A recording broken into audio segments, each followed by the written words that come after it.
intro for our presentation today.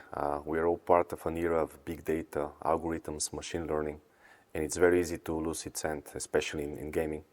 And somehow we forget what is the main goal of marketing.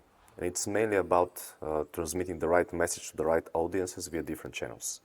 While preparing for the release of Heroes of the Dark, we decided to step back, think twice what is the main goal of every marketer, performance and non-performance, and think how the digital marketing works nowadays in the year of 2021. So it's widely spread for the industry that we marketers outsource the building of the target list to publishers, data tech, and machine learning, and in many cases relying fully on the automated creative A/B testing, which can lead to various combinations. I'm not saying that it's a good or bad thing, but it's just too easy to lose the details that can help guide the AI in a very good and optimal way. And what we've done actually is something that is very simple. We decided to let the algorithms build the segments that we believe can work for our game by feeding each of them with the relevant concepts and number of creatives needed for the campaigns to work. Or simply said, we decided to segment by ad group. We launched custom-tailored ad groups to each of the segments of our user base, and we actually faced multiple challenges one at the same time. If you accept that the success rate of creating new asset that can beat your best is very low, so now we have to fight that challenge on multiple battlefields/ad groups without compromising the concept that we believe might work. And we're all fighting with time, so the first thing that we need to do is to think for a flexible creative process. When it comes to efficiency, the production time is one of the key parameters we have control over. That's why picking up the right rendering software can make a big difference.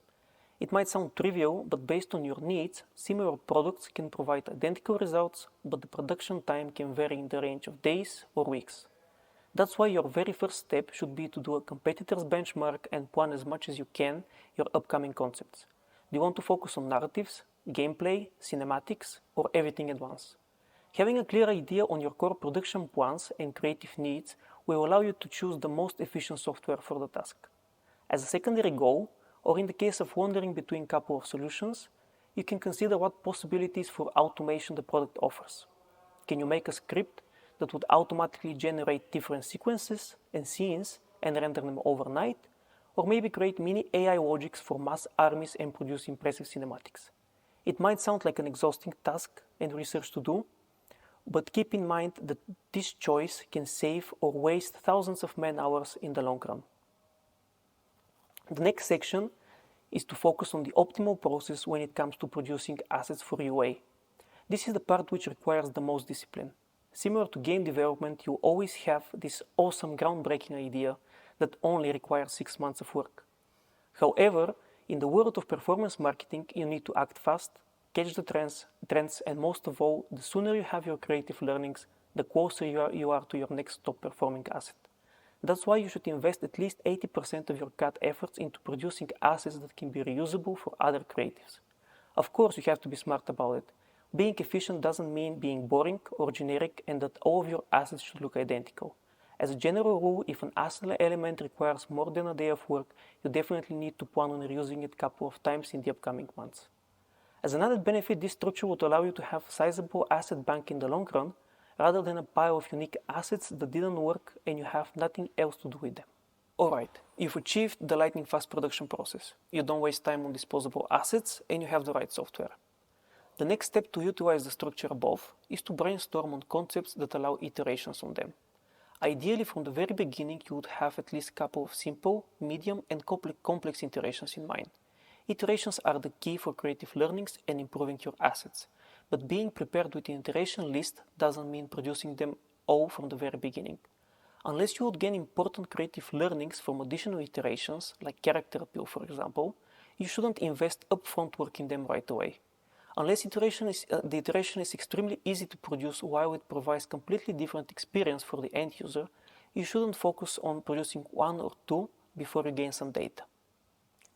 The final step is focusing and nurturing your cat. There are cases of fragmented creative teams isolated in a bubble where they are being used as a one-way production machine. They receive the brief, produce it, and move to the next one. This lack of involvement is a missed opportunity to fully utilize your team's creativity. Educating your cat about UA fundamentals can go a long way. Your artists will be able to follow up on creative trends and be more personally involved with their work. They would better understand and follow the market trends. Finally, make sure you always brainstorm with all CAT members, especially the ones in charge of the final execution. With the correct mindset, the team can suggest minor changes during the conception process that can greatly speed up the final execution. You'll be surprised how often you'll be able to reduce 20% of the concept complexity in exchange of 80% faster production process.